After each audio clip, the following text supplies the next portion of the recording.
Now, for some reason, you guys keep asking for gun roasts, which I don't really understand, and frankly, Eric is getting sick of writing. Wow, this is garbage. You actually like this? Unfortunately, we are slaves to your demands until we can get enough subscribers to rival Rice Gum in his prime before he became irrelevant. And then we can start getting into those cryptocurrency scams to pay our bills.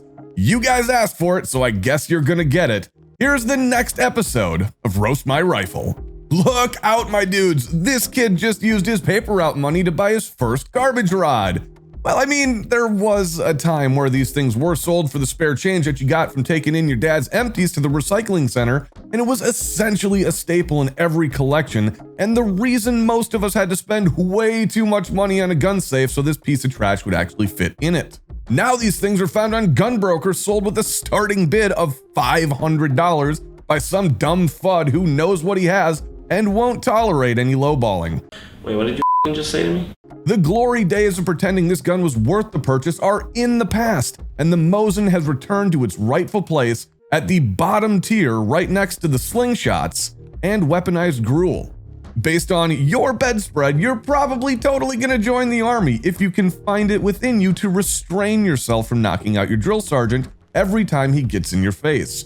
After that, you'll go straight to sniper school where you'll most likely teach the class with this exact gun, and then you'll eventually start remotely ventilating Terry's in who knows whereistan. That is, of course, after you get your driver's license, your balls to drop, and your mom gives you permission.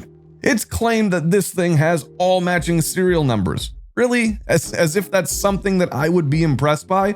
Don't all the serial numbers match when the last guy who owned it had a Dremel? I'm always hearing about how proud people are that their Mosins have all matching serial numbers, but I've never actually heard of a Mosin without matching serial numbers. These guns were so disposable that if any part of them were to malfunction, the whole thing would just get chucked into the fuck it bucket, and that little Ivan would get issued a brand new boat oar with 5 more rounds before getting dropped back into the front lines of the war he was conscripted into. Comrade Dog, you must take Mosin.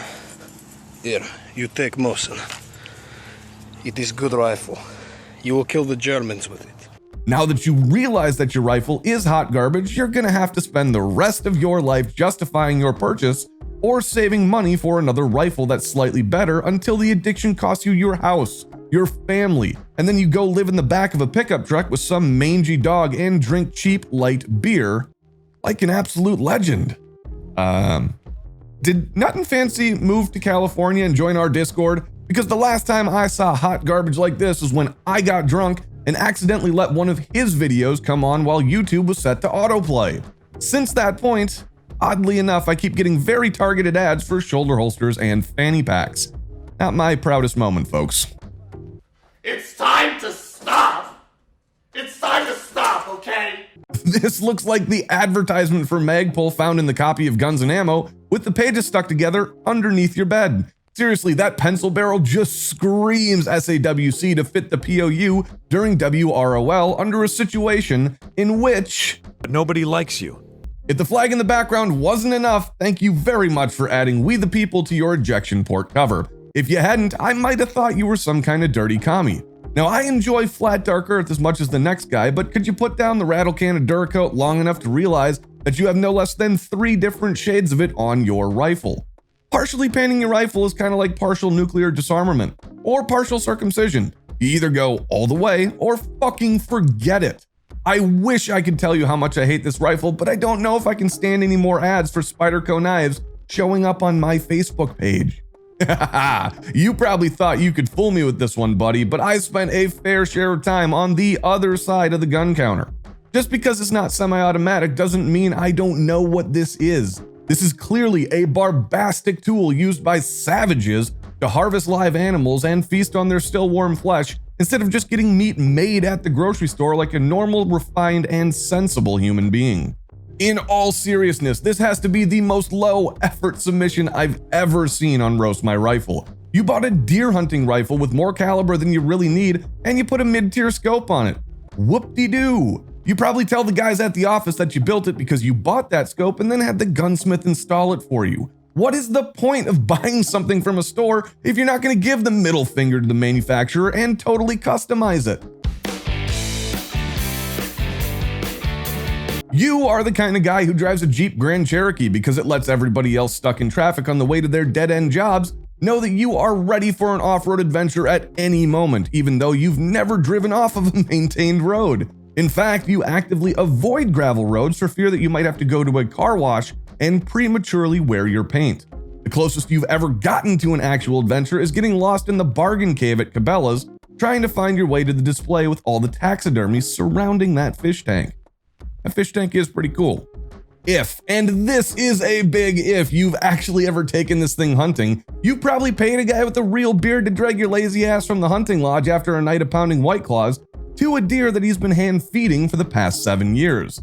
And then he processed it with the other deer that were shot that weekend, and now you're eating some generic venison steak from who knows whose deer on the one night a week where your wife is out because she doesn't like the taste of wild game even though she's never tried it. Sounds oddly familiar to something else that your wife said no to even though she's never tried it, am I right? Might be a trend there.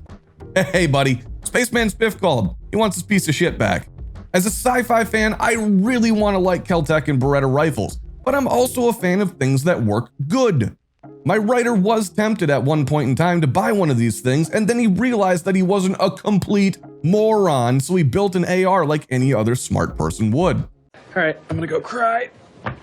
At least you put a Strike Eagle on top though, a budget-friendly entry-level optic or an entry-level rifle for people who drink their own urine. I still find that ad so strange.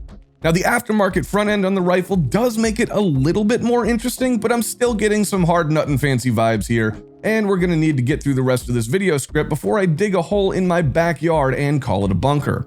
I can tell by the futon that you put the rifle on in this picture that you are the type of man that cannot be held down by modern social norms that society has placed upon you, such as having a job, appealing to women, owning a car built in this century, contributing to society in any meaningful way, showering regularly, or eating food on plates and not straight from the can.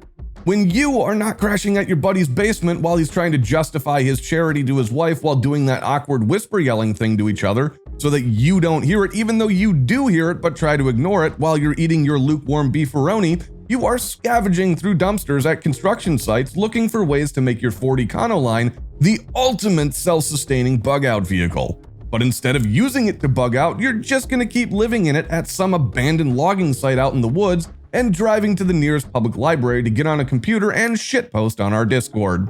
Many of us are a little jealous of your dream, but most of us will have the luxury of sleeping in an actual bed tonight. Thanks for watching, folks. If you guys enjoyed this video, make sure to check out these two cripplers right here, and don't forget to join us next week when we still don't know what the fuck we're doing. Bye.